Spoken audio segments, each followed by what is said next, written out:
Hi, my name is Ilya Zlotnik, advisor and partner with Vivaldi Capital Management, and your host for Journeys to the Summit. And welcome to today's conversation with Alex Khakham. Alex, along with his father Michael, are the owners of Gill Sewing, a forward-thinking manufacturer of men's and women's uniforms and retail apparel. Alex, thanks for joining us today. Good to be here. Well, I'm looking forward to today's conversation. You and I have known each other for a while, going back to high school. You're close friends with my cousin Pavel Sokolovsky, who in his own right is a successful entrepreneur and investor, who I hope to have on the show in the near future. You and I also have a lot of similarities. One thing in particular that I want to highlight today is that we're both from the former Soviet Union. You're from Moldova. I'm from Minsk. We came here at a very similar age, in the late 80s, I believe, right? 1990 for me, yeah. 1990 for you, 89 for me. When that part of the world fell apart and there was a mass immigration of Jewish people to many parts of the world, in particular to the U.S., you and I both came to the Chicagoland area. So your family has really the quintessential immigrant to the American success story, which I absolutely love highlighting and love talking about. So let's talk about how your family came here. You know, when they came here, they had little in finances and little in English, similar to my family. How did they figure out how to support the kids? And then how did your dad stumble into the garment manufacturing business? Sure. So we came here, just like you said, it was, I actually remember leaving Moldova and we weren't allowed to take anything with us. And It was myself, my parents, and my grandparents, my dad's side. And at the airport, we had probably 6 or 7 suitcases with us, and everyone was wearing a whole bunch of stuff. And they stop you basically, and I was 6.5, and I clearly remember, like, you can't take any of this stuff. You can take $100, $150 with you, and one suitcase, and anything you can have on you. So my grandpa actually goes to the bathroom, and he puts on, like, I've never seen anybody. He was a runner, so he's probably like 160 pounds. Comes out, he looked like he was 200 pounds, just wearing layers and layers and everything. And my other grandma, they weren't leaving at the time, and she threw a huge blanket on me, and I couldn't see where I was going. She said, "Just carry it." I'm like, okay. So basically, we got here. We didn't have any money. My dad's aunt had been here from, I think, late 70s or 80s, so we lived with her for the first month. It allowed my parents to get jobs, so my mom right away kind of got 2 jobs, started working. My dad got 3 jobs. During the day, he was working as a truck driver for Vienna Beef, delivering old sausages, tongue, whatever it was. Mm-hmm. His second shift job was delivering for a pizza place in Norwich. And then his third shift job was actually for like a 1-hour photo place developing pictures at night. So he really only slept like 3-4 hours a day, sometimes at the photo place kind of thing. So it's kind of like a hustle type of thing for a good 3 years. They built it up. And they didn't speak much English either, right? No English, no. That's amazing. Yeah, I mean, my story is very similar. Although I came here when I was 4, I have less memories. And instead of flying, we took a train. So we went to Austria, then to Italy, and then we came to the U.S. So that journey was like 6 months to a year. Okay, so you had kind of those 3 years of trying to figure it out, support the family, not a lot of sleep, all these different jobs. How did your dad stumble into the work that he does now, or the work that you guys do now? Sure. So he had a couple friends from Moldova that came over around the same time, a couple years earlier. 2 of them were brothers, and another kind of guy that was a friend. They started this. One of the guys lived in New York, and he had a relationship with a bridesmaid company, bridesmaids dress company. Yeah. And he said, I can get you guys work. Start a sewing line, was factory, quote unquote. So those guys started it with 5 machines, 5 sewing machines, 5 people. They started doing bridesmaids dresses for this brand out of New York. After a few months, they were friends with my dad, and they're like, hey, if you want to join us, buy a machine, and you can kind of get into the business. So my dad said, all right, let's try it. He bought a machine and got So it. bought a sewing machine. Bought a sewing machine. Started doing it himself. Hired another person. Okay. And they started producing a couple more, a few more bridesmaid dresses a week, pretty much. Okay. After about probably another 6 months, one of the guys was more kind of, let's push product out no matter the quality. Let's just get orders out. Let's get paid faster. It doesn't matter. It really doesn't resonate with the U.S. market. Mm-hmm. Like high quality, right? High quality, yeah. Yeah. Because they were in former Soviet Union, there's more like, just do whatever, Yeah. So the one customer they had ended up leaving them because they were just selling out crap quality. Yeah. And the two brothers and the other guy said, we need to make money. We're going to go do something else, construction or whatever. It's yours if you want to stick in it. And if you turn around, it's all yours. So you got to keep all the machines. Right. So there was only 6 machines at the time. Okay. These are just like sewing machines, right? 6 literally industrial sewing machines. Nothing crazy is, Okay. it's back. And where were these machines at? So initially, they had a place. They rented a small kind of room in Morgan Grove. Okay. That's where they started. Okay. Got it. Yeah. So they started, they left Mm-hmm. and they kind of said, we'll leave it all. And my dad had no work and no money. And he started, at night, he was still going to develop pictures at the kind of 1 hour photo place. Okay. Just to have something coming in. And then, at one Saturday, he started calling around. He didn't know English, so he started calling around his broken kind of whatever language. And it happened that there used to be a company called Uniforms to You. It was later bought by Cintas, but they were doing uniforms for hotels, casinos, airlines, restaurants, things like that. Pretty big company. And he stumbled on Saturday, the owner picked up, called this company, our yellow pages, and the owner picked up and he tried to explain, like, we do sewing. Do you have any work? And luckily there was a grand opening coming up in a month for, I believe it was Mohegan Sun Casino out of Atlantic City, which the contract Uniforms to You had, though, that company had. And he said, one of our contractors just gave up on us, stiffed us. We have a grand opening. We need 3,000 cocktail dresses Okay. to be delivered in 30 days to this grand opening. Otherwise, we're screwed. Yeah. And he said, if you come over here now, if you can somehow figure out how to make this happen, 3,000 dresses, here's the delivery date, we're going to start using you going forward. So he went over there on Saturday. It was like a summer Saturday. He dressed up in a suit. Yeah. He came in, everyone's just wearing shorts over there. And he's like, oh, okay. So he got the order.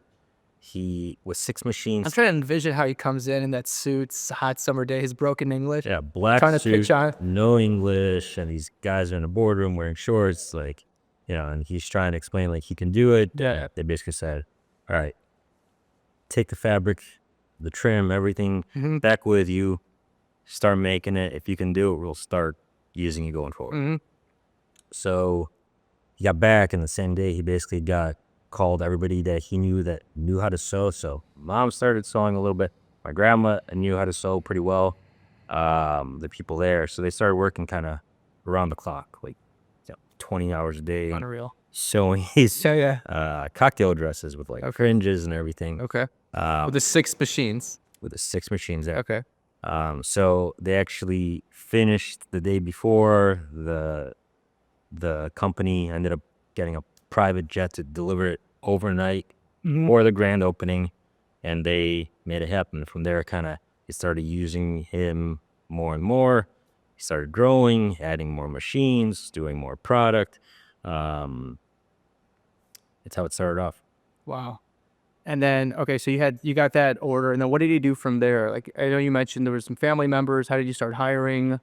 And how did the business grow from that perspective? So the family members, my mom was still working the 2 jobs kind of thing. My grandma, she was working there for a little bit, but not much, because She was doing her own thing as well, Yeah. like cleaning the synagogues, churches, etc. Okay.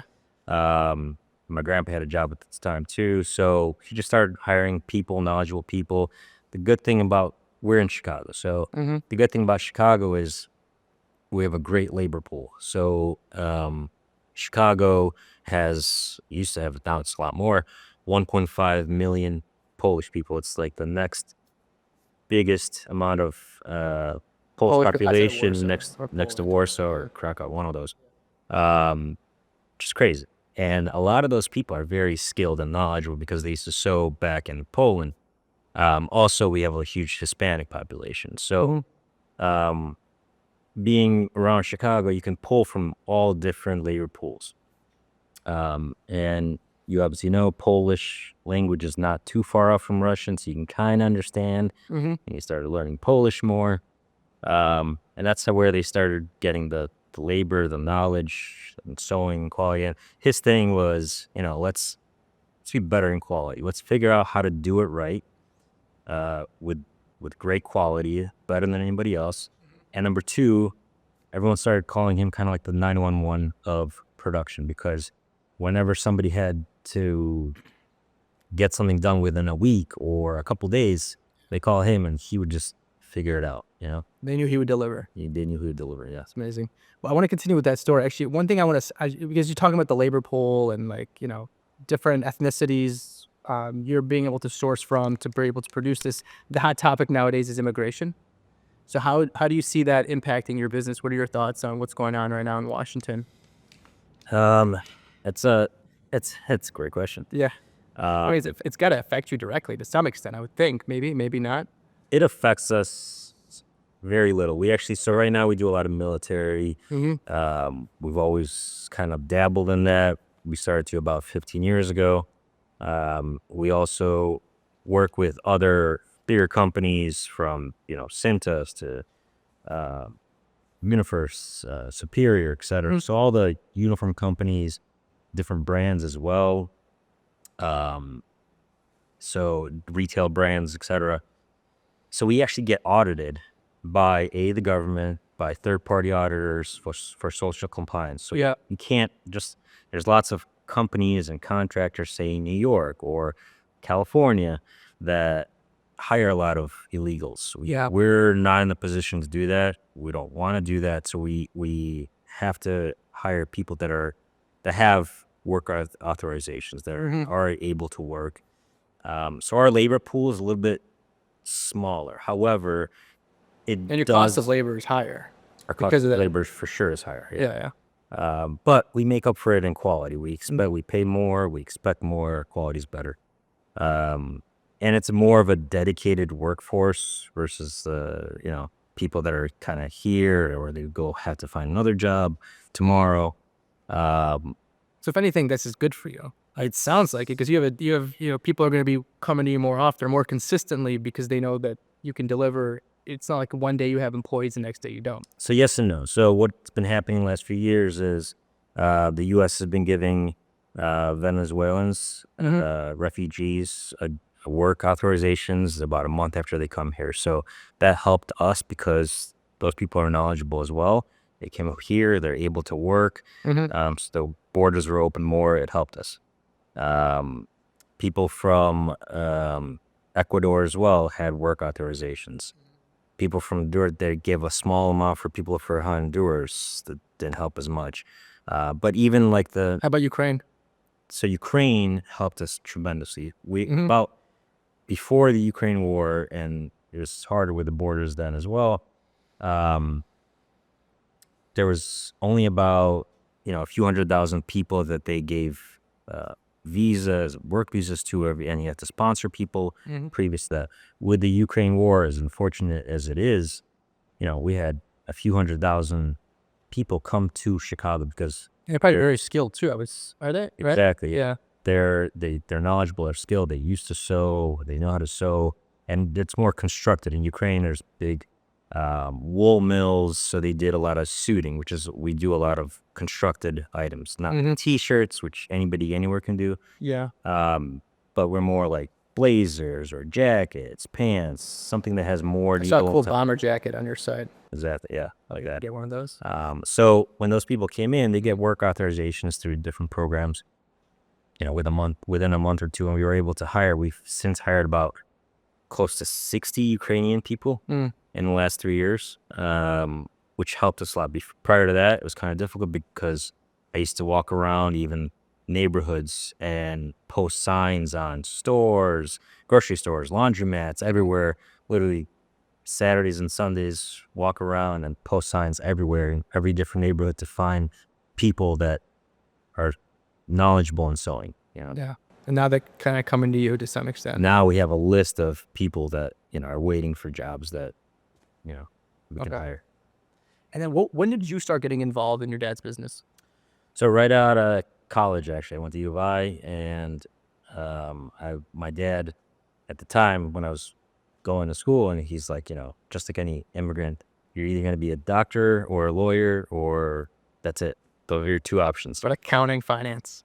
There's less accounting and finance. He's more like, I know doctors and lawyers. It's what. But my parents pushed me into finance. That's how I ended up here. There you go. Okay. Doing a good job. So I didn't want to be a doctor or a lawyer. And I was kind of thinking, I was into business. So I started doing economics, and then he's like, no, you're going to be a doctor or a lawyer. What are you going to do? I'm like, well, how do I make money, or how can I create a business with one or the other? So I said, all right, I have, one of my good friends is a podiatrist. He's like, just choose a specialty and do it. I'm like, all right. So I started doing pre-med, and he kind of at the same time, I'm like, I'm going to be a dentist. That sounds pretty easy. Okay. Can't mess too much things up, right? Yeah. So I can't see that well. And then my senior year, I was like, what am I doing? I'm going to be a dentist. I'm going to drill the wrong tooth, which wouldn't be good. So I took the DAT, got a good score. It was the summer that I was going to go to dental school. I started working at the factory with my dad, and and this is at the time when everything was going to China. Outsourcing was going to China. His biggest client at the time was still Cintas. We were doing about 80% of their product. And it's over that summer, it started ramping up, actually. And they were telling us. Is that the summer of, what summer was that? 07? 06. 06, yeah. Okay. So right before the great financial crisis. Yeah, exactly. And that's when things started ramping up even more, so accelerating with offshoring, right? Exactly. Okay. But at the same time, our client was telling us, here's more work. We're like, what's going on? You're giving us like 10, 15, 20% more work on a weekly basis than we were doing. Doesn't seem like the economy is like that phenomenal. It's pretty steady. It's great. Okay. But they told us, don't worry about it. No reason. Okay. And then I think so I figured, I'm like, during that summer, I'm like, I don't want to go to dental school. I want to be a dentist. I think we can spin something here that can create better value, grow it further. I understand that everything's going offshore, but we've got a great workforce. We can automate a little more, streamline, and create more avenues. Maybe we go into retail a little bit more, different type of uniform product. There's different avenues. So in October that year, all of a sudden, we received about 65% less orders from Cintas. And we're like, what's going on? And they're like, oh, we took everything. But why were they giving you more orders before? So they were ramping up so they can have a bigger stock inventory. So they can transition. So they can transition easier. Okay. But they didn't tell us. Okay. So that kind of pissed off my dad. So 60% overnight. Pretty much overnight. And they're off your biggest customer. Exactly, yeah. Okay. And so we were like, what are we going to do? We got to find other customers because that was 80% of our business. So I started going to shows, trade shows, etc., and searching for other customers. We slowly started getting more customers. And since then, our logic is, no customer is going to be above 15%. We need to be diversified in order to maintain a good business and good following and to be successful. But did you say to me earlier at some point during that time that your dad was thinking of just moving on, like his business was so bad? Did you mention that? I can't recall. Right. So he was like, at that summer, he's like, everything's going offshore. this business is going nowhere. You can't do, you cannot be here. It's gonna fail within a year or so.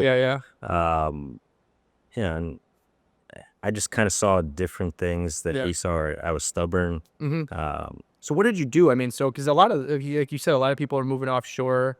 A lot of companies were doing that because the cheap labor, effectively.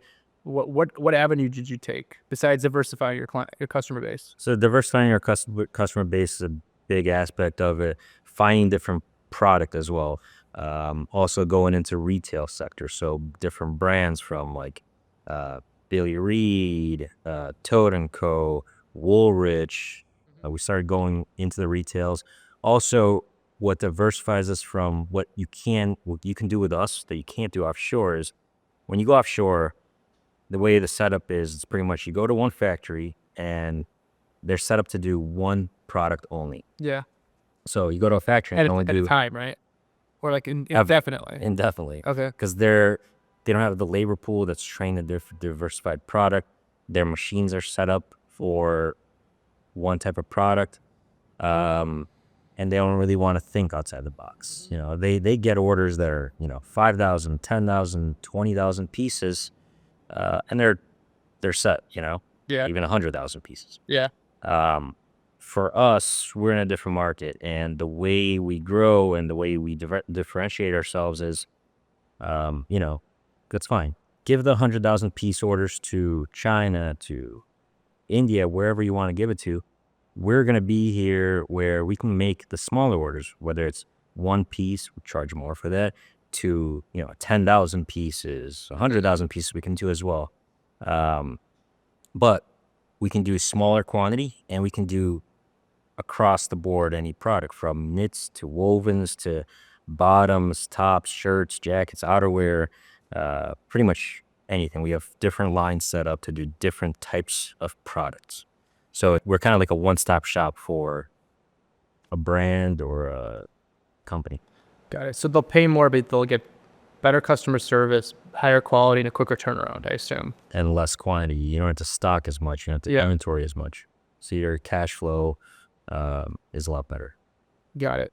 All right. So this is, okay. So you joined in 2007 or around there. Then you have the great financial crisis. I mean, a lot of people, that was a tough time for a lot of people. How did you guys navigate through that environment? We actually grew. That's when we started getting more notoriety, more brands coming to us. They, with the financial crisis, they didn't want to go and produce, 10, 20, 50,000 pieces offshore.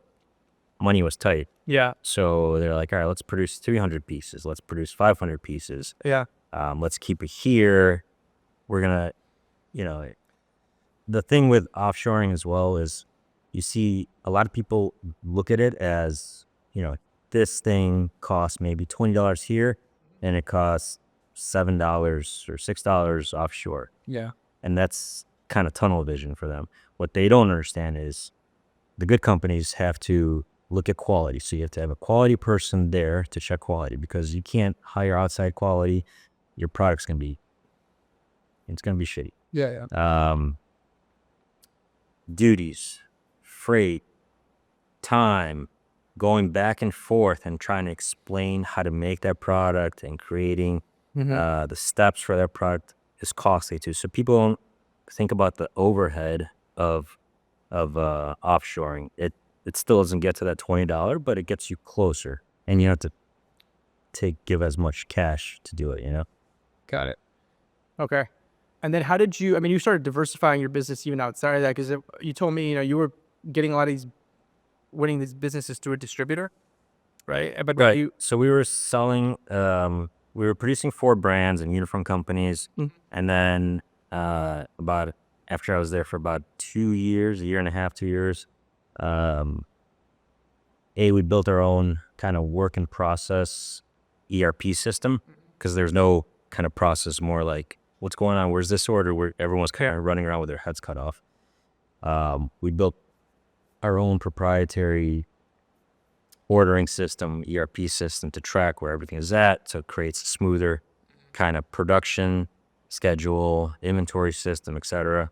But second to that, I was like, we're producing for these bigger guys, but the smaller guys, that don't have their own products or designs or capabilities are really left out of the sector, left out of the market. So they can't approach the hotel. They can't approach, cannot approach the restaurant or whatever.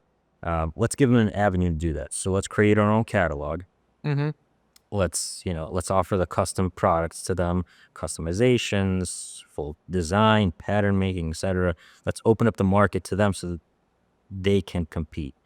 Priced a little bit higher, obviously, because we did the legwork on it. But let's open up as another avenue, a catalog avenue, essentially, and we start selling to distributors outside the main uniform companies. Which opened up a whole different market for us. It wasn't huge initially, but it grew from there. Got it.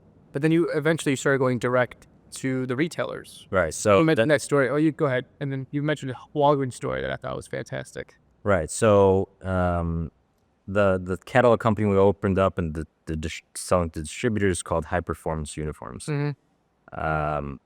So we have a catalog. We can do anything, customization, whatever.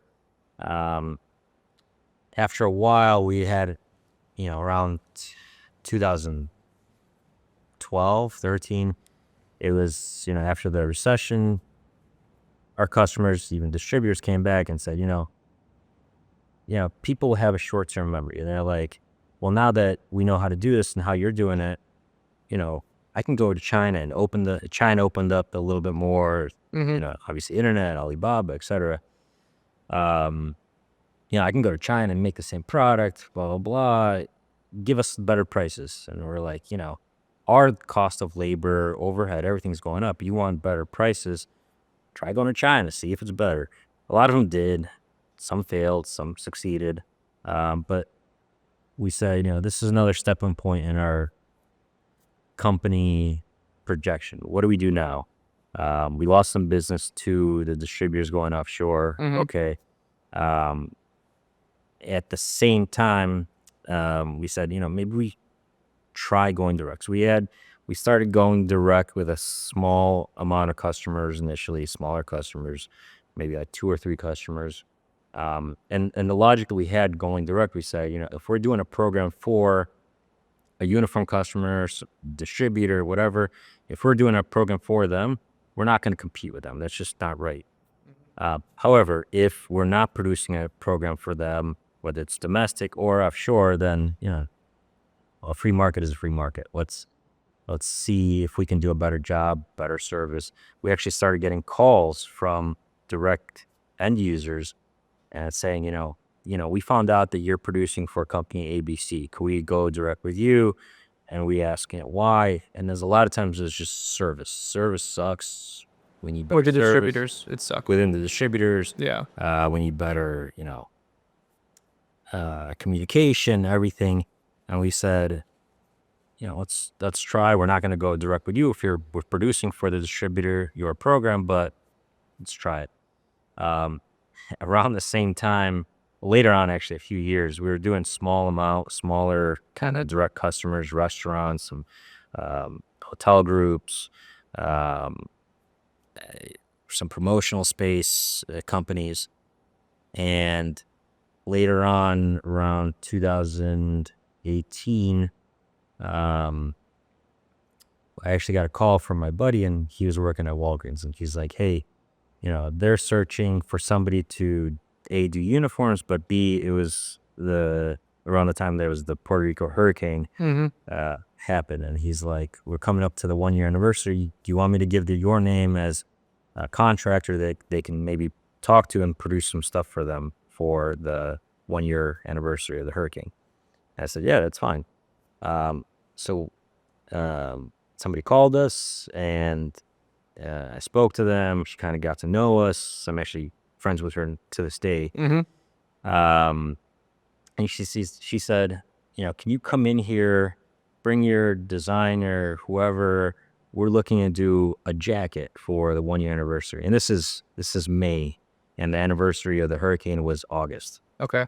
When the hurricane hit. And we came in there, it was myself, a tech designer, and one of our pattern makers. And we came in there like, well, we're trying to do a jacket, and the story behind it is A-Rod and J-Lo were together at the time, and they're trying to promote it along with another designer in Puerto Rico. We want to do 25,000 jackets, fully designed towards Puerto Rico, get them in-house, produce them, get them in-house, distribute them by August 19th.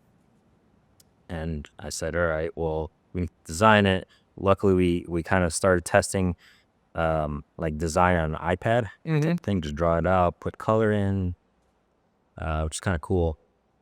And we actually ended up, they brought in their marketing team, and we ended up spending about 4.5 hours that same day, and we designed the full bomber jacket. Wow.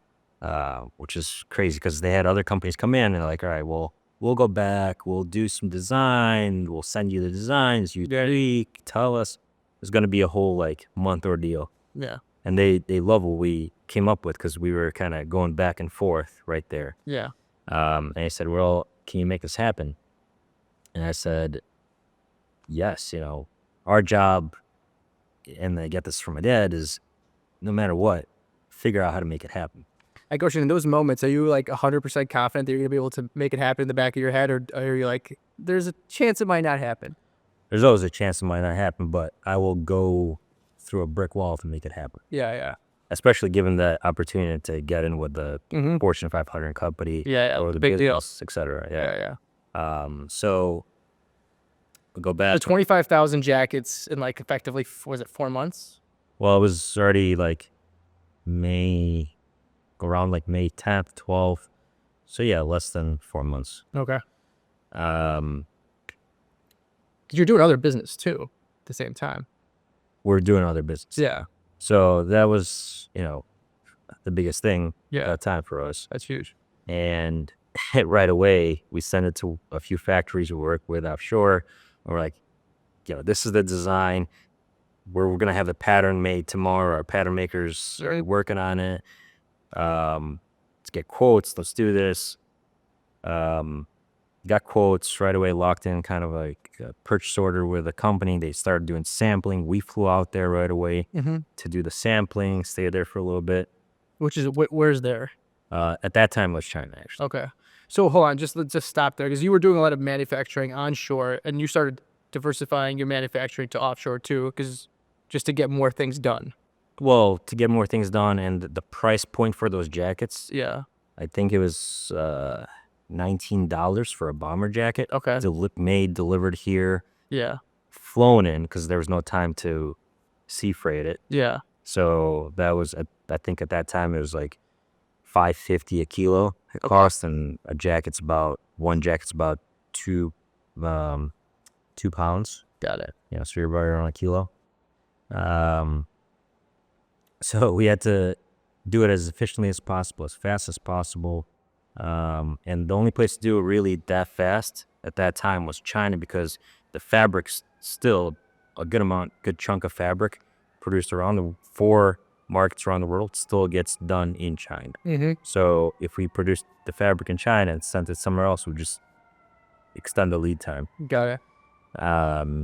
But so we created the patterns, made the fabric, started producing. We flew out there again to be there while there's production going on. Literally, we were there, I think. I was there for about 4 days, day and night at the factory, checking literally every single piece. Sleeping on the floor? I wasn't sleeping on the floor, but another tech designer came out there a few days later, and I kind of left. Yeah. So produced, flew it all in. We didn't really have a big enough distribution center, so we kind of laid out boxes all around the factory. And that's where we had to kind of start distributing it by location. Yeah. Separately, by order, by size, by location, to all the different Puerto Rico locations they had. And we delivered it, I think, the first 20,000 jackets by the 16th of August that year. The rest of them, they said, we're going to open it up to the U.S. stores to order if they want. So that's kind of... You made it. You closed that deal. We made it. Delivered it. That's when they invited us to bid on the full uniform program. And do you do that now? And we eventually got the full uniform program. So we do all their uniforms for in-store team members, distribution centers. And this is our second term contract because they could see that we really work hard for them. Our communication's great, transparency, and the quality. I mean, we looked at their uniforms previously and we're like, we can change the seam construction. We can add bar tacks, set stress points, can really create a better product, create a better fabric for the same price, if not cheaper. Yeah. Do you have any more of those bomber jackets? I believe we have one that's hanging up. That's our token bomber. Token bomber jacket. Yeah. Got it. So right now, what percentage of business do you do in offshore versus onshore? So a lot of the direct customers that we have took after that, we actually ended up with direct customers going direct. You have to create a ordering portal for them. It's all like wardrobe based, needs to be position specific. So we started going with a third party company, and they sold us this glitz and glamour of a program application, and it was horrible. It was like the old AS whatever it was 300 system that with a little skin on it. We couldn't change anything, and every business operates differently. Every company operates differently. So we said we had to think differently. We ended up building our own fully customizable portal, our own proprietary portal, where we can work the way the customer works versus them having to fit into our bucket, essentially. And then through that, the customer service and the ability to customize towards the customer, we started growing, really getting more and more accounts and getting word of mouth, essentially. So that side, the direct side, grew because of that as well. Yeah. Got it. Yeah. Okay. And then just to go back to, because one thing I want to get to today is tariffs. Because I think that's just a hot topic and you're kind of living in it. Yep. So again, what percentage of business do you do onshore versus offshore right now? Volume wise, we do more offshore quantity wise. Okay. But dollar wise, we still do about 60 to 65% onshore versus offshore. And then probably a lot of it was initially in China. You mentioned you've diversified. You're diversified to parts of Africa, Bangladesh. Oh, really? Where in Africa? Ethiopia and Kenya. Got it. Do you travel to all those places to set up those relationships? Yep. Okay. That's amazing. So how many countries are doing manufacturing for you? I think right now about 14 countries, depending on the type of product. Not every country is able to do every type of product. Got it. You probably have different experiences with every country. Exactly, yeah. Okay, that's amazing. And we've at the factories. I go there. My dad goes there. Yeah. We talk to them, and they like, that we show face essentially instead of somebody else. Got it. Okay. So let's talk about tariffs. How's that? What are your thoughts on tariffs? What Trump's doing? How's that affecting you? Yeah, I look at it in two different ways. One, when I think about it, you have to break it up into two groups. One, the domestic consumer group, where companies are selling to the domestic consumer, which is the bigger bucket. And two, the second group being the one the companies that sell offshore. Talking about the ones that sell to domestic consumer, on the contracting and the gill side, where we produce for other companies and brands, I love tariffs because it'll just give us more business. Yeah. On the other, it makes it more expensive for these companies to go offshore. Exactly, right.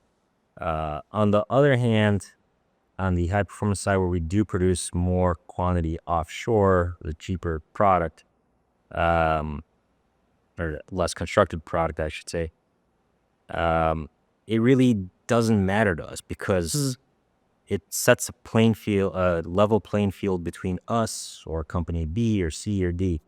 Everyone's in the same ball game, Yeah. What you're bringing in from, whether it's Chinese tariffs or now they're talking about AGOA expiring, letting it lapse. Which one? AGOA, which is the African trade agreement. Got it. In my opinion, in my head is, all right, you set a tariff on this company, on this country. Let's find another country. Let's find more factories. Let's do the legwork. Let's try harder. that's our motto with everything between Gale, high performance, factory, service, everything. Try harder, work harder, get better. So it's a level playing field between everybody. Everyone's got the same tariffs. Everyone's got the same issues. Find either other factories or countries and factories, provide a better service, which is a bigger aspect of it. Mm-hmm. Provide a better quality. That's a huge thing where, you can have tariffs or no tariffs. If your product is shitty, who wants to buy your product, Mm-hmm. So create a better value for your company and for your product and service, essentially. Got it. So you say create a level playing field. This is one thing I want to dive a little bit more into because of your experience, and it's something I'm very curious about is, do you feel like there hasn't been a level playing field between American producers and, abroad producers of these types of products? With open tariffs, with no tariffs, or Yeah. minimal tariffs, I should say. No, it's a lot easier to produce offshore, I would say, because most of we lost a lot of in our industry. You lost a lot of knowledge, talent throughout the offshoring period. So Yeah. a lot of mills closed, a lot of Yeah. trim suppliers closed, a lot of people retired, factories workers retired, a lot of factories closed. Yeah. So it's a lot easier to go offshore and produce because it's kind of like the way most companies do it is they'll go to a factory and they say, I want to produce this shirt or this jacket. Here's a PO, hopefully you do good quality and we'll get it. We'll eventually receive it in. Mm-hmm. And the factory there deals with sourcing the fabric, the trim, etc. That's how I would say 95% of the companies actually do it.